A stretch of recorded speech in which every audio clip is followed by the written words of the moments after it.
کوک اون دو سول ره هستیم، اول برابر با سی انگلیسی در تیونر کوک شده.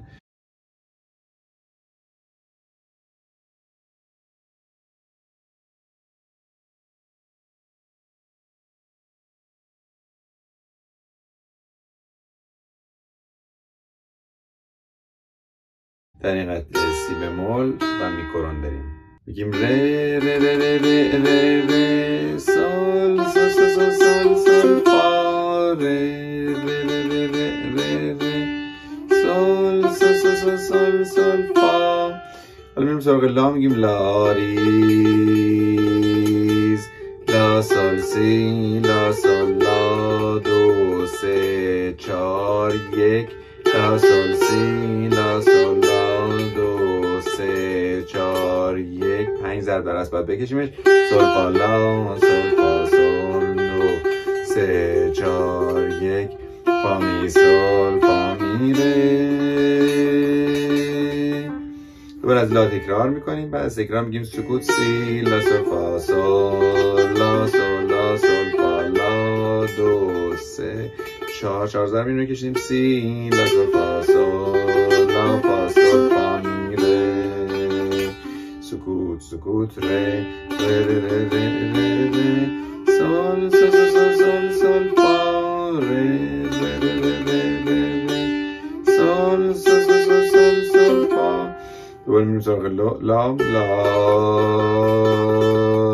سول لا سی لا سول سی لا سول لا سول فا سول فا سول لا سول فا لا سول فا سول فا می فا دو سه چهار. سکوت ره می سول فا می ره. دوباره برمیگردیم از لا تکرار میکنیم. کف دوم میگیم دو دو ره سه ضرب فا می فا ره دو سه دو دو ره فا می فا ره. این هم که تریوله هستن سه تا یا فا می فا ره. سه تا نوت در زمان 2 تا نوت ره ره ره ره ره ره سول سول سول سول سول فا ره ره ره ره ره ره سول سول سول سول سول فا. سکوت لا سول لا سی کرون میشه. سی دو ره دو دو سی. اینجا سی بموله لا سی سول. دوباره سی کرون دو سی سی لا سی دو لا به سی یک یک میاد پایین. سی کرون ره سی بمول میشه. ره سی لا سول لا سی لا سول سی لا سول لا سول فا سول.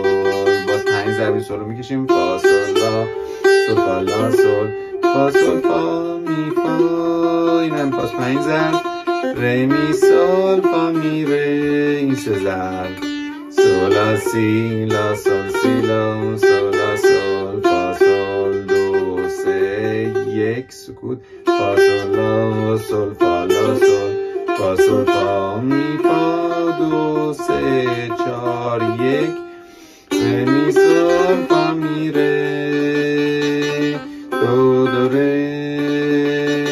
نسه ضربی فا می فا ره دو سه دو دو ره دو سه فا می فا ره.